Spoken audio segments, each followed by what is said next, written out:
So the theme of this deck is just to have all of the fairy tale monsters in one deck and to use them, which is kind of a problem for some of them, because one of them, Fairy Tale Snow, or Shirayuki, its effect requires you to have a lot of cards in your graveyard, or field, or whatever, because she has to banish just 7 cards from your graveyard, hand, or field in order to special summon herself from the graveyard. I mean, you don't have to, but it's a really good effect, and she also has the Book of a Moon effect whenever she's brought out. Probably the best fairy tale monster, so I wanted to have a good way to have a lot of cards in the graveyard. And that's where the Spellbooks kind of come in.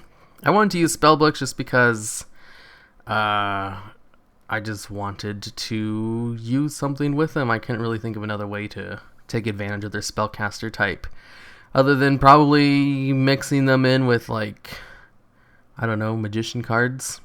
I thought Spellbooks would work out fine, since they're all about getting a bunch of cards in the graveyard too.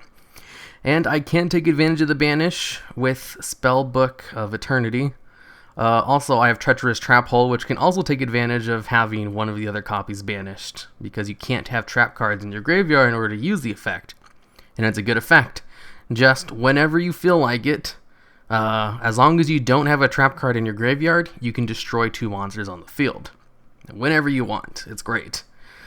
So if I'm able to banish the other one from the graveyard, I can use it whenever I want.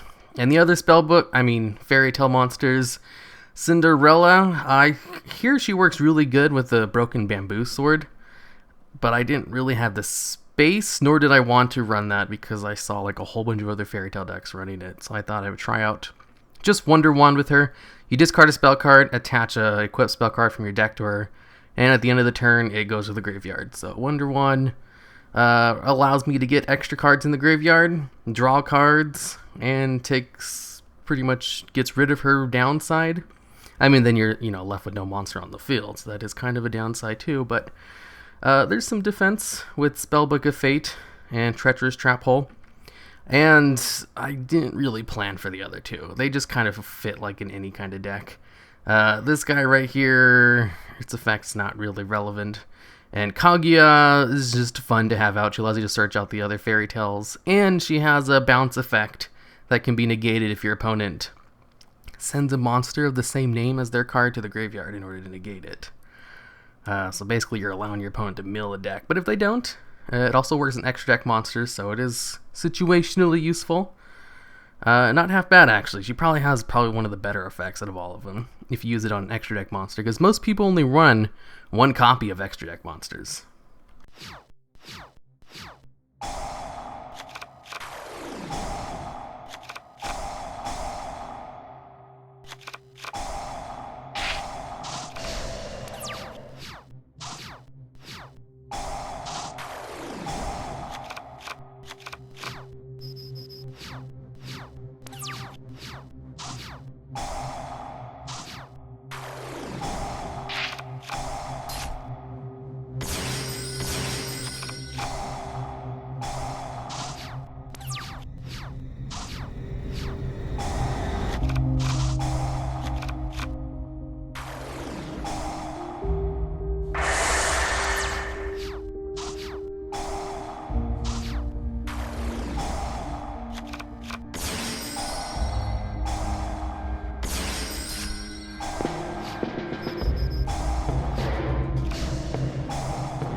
You